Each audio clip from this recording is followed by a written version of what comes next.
What is up, everybody? Welcome to episode 117 of the Idiotic Sports Talk. I'm your host, Liam Gavin, coming to you live from my dining room. Today, I want to give you all my semi-conference finals picks of the NBA playoffs. Let's start with the Eastern Conference matchups. We have the number 1 seed Heat taking on the number 4 seed 76ers.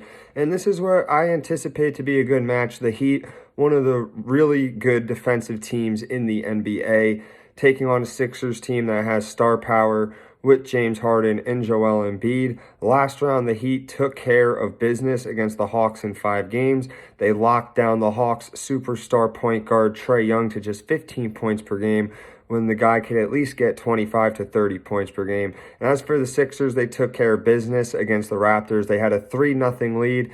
It was cut down to 3-2, but they took care of business in Game 6. So this is where I expect to be a fun matchup.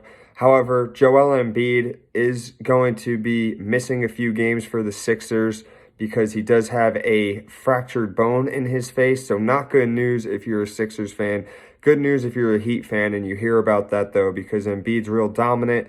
So it could be a relief, and it's going to put all the pressure on James Harden. Because James Harden, as you know, if you follow basketball, he's not really the type of guy who can lead a team to success, can lead them, far in the playoffs. Has been proven before. However, if he's able to do this and win a couple games for the Sixers while Embiid is recovering, then he definitely shuts up the critics and silences the doubters who said he can't lead a team.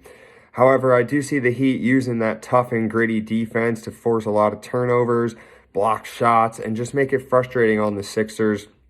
So with that being said, I'm going to have to roll with the Heat here. They just have way better defense, way better depth, and honestly, probably even better players than the Sixers. So I'm going to go with the Heat to win here in 6 games. The next series is the number 2 seed Boston Celtics taking on the number 3 seed Milwaukee Bucks. So the Celtics are coming off a big series victory as they swept the Nets, a team that everyone had winning the championship or going to the championship this year. And they did it with defense. They shut down Kevin Durant. They made things tough for Kyrie Irving. And I kind of expect them to do that same formula against Giannis and the Bucks. However, the Bucks are a very good team. They are the defending champs for a reason. Even though they're missing Chris Middleton, they're still a really good team, and they still are favored to win it all again. They could go back-to-back easily. They have a lot of depth on their team as well. They have a lot of good shooters. They have Drew Holiday, who's a solid defensive point guard. They have guys like Bobby Portis, who's been getting double-doubles throughout the playoffs so far. They have Grayson Allen, who can knock down threes, especially if he's left wide open. And then obviously Giannis. The guy is just an absolute animal. He can get you 30 points and 15 boards a game. That's how good and gifted he is. So it's going to be a tough matchup for the Celtics, no doubt. They're going to have to be on their guard at all times. I expect to use the same formula they used on Kevin Durant on Giannis, which is a lot of defense and just forcing missed shots and turnovers like they did to the Nets. And the Bucks, though, they're not the Nets. They don't play iso ball like the Nets, and they actually play defense. So it's going to be a really, really good series. I'm going to take the Celtics, though, in 7 games. For the Western Conference, we have the number 1 seed Phoenix Suns taking on the number 4 seed Dallas Mavericks. This is going to be a good matchup, too, in what I think. The Suns are just a really stacked team. They have Devin Booker, Chris Paul, and DeAndre Ayton. And then they also have guys like Jay Crowder, who's a solid role player, Cameron Johnson, who's a solid bench player. So they're just all around a really good team. And then you look at the Mavericks, and some would say, it's just Luka Doncic out there. But last series, that wasn't the case against the Jazz, as Jalen Brunson was able to step up in Luka's absence and absolutely go off. And if the Mavs want to win this series, it's going to have to be not just Luka doing everything. It's going to have to be Jalen Brunson going off again, or it's going to have to be guys like Dorian Finney-Smith stepping up like he did last series against the Jazz. And if the Suns want to win, they just got to stick to their formula of playing good basketball, playing team basketball. Devin Booker missed 3 games last series, and they were still able to get past the New Orleans Pelicans in 6 games. Chris Paul did a lot of the carrying in that series too. He was absolutely phenomenal, amazing passer as well. And shout out to DeAndre Ayton too, the center. He did really good.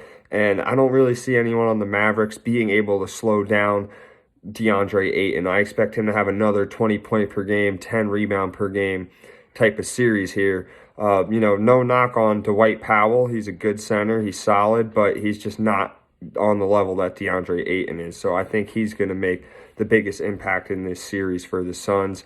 So with that being said, I'm going to take the Suns in 6 games. I think the Mavericks could surprise people and win. It just depends on how consistent the other players are outside of Luka. The final series of the semi-conference final round is the number 2 seed Memphis Grizzlies taking on the number 3 seed Golden State Warriors. So the Grizzlies had a really good series matchup against the Timberwolves, where the Grizzlies won in 6 games. And they have a lot of depth outside of just John Morant. They have Desmond Bane, Brandon Clark, Dylan Brooks, Jaren Jackson Jr. The list just goes on. They're a young team. They're real solid, and they could definitely make a run at the championship. But on the other side of the ball, you have players who have won championships. You have Steph Curry, Klay Thompson, Draymond Green. They're all 3-time NBA champions. You have a guy like Jordan Poole, a young guy who's emerging on the scene as being probably the 4th best player or 3rd best player on that Golden State team. Excellent shooter. He's really been showing out in the playoffs. And, they proved it last series against the Nuggets. They took care of the Nuggets in 5 games. And they're just all fully healthy now. You have Draymond, Klay, and Steph all on the court together. And they're real tough to beat when they're fully healthy. They play really good team basketball, really unselfish basketball. And they're just good defensively, and they're all great shooters too on that team. They all could shoot. They all have solid depth as well. So this is a tricky matchup to pick, but honestly, I'm going to take the experience of the Golden State Warriors to get it done. So I'm going to pick the Warriors probably in 6 or 7 games to beat the Memphis Grizzlies.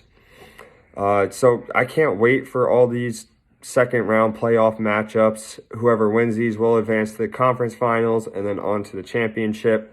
So this is just another step for these teams to reach their goal of winning a championship. I can't wait. Make sure you tune in. Thank you all for watching this episode of the Idiotic Sports Talk. Remember to subscribe to my YouTube channel. Follow me on my Instagram. Do what you can to share, like, and promote my page. Let me know what you think of these upcoming matchups. What's going to be your most favorite matchup? Which matchup do you not care for? I think they're all going to be good. I'm going to be tuning into them. And let's go. I can't wait.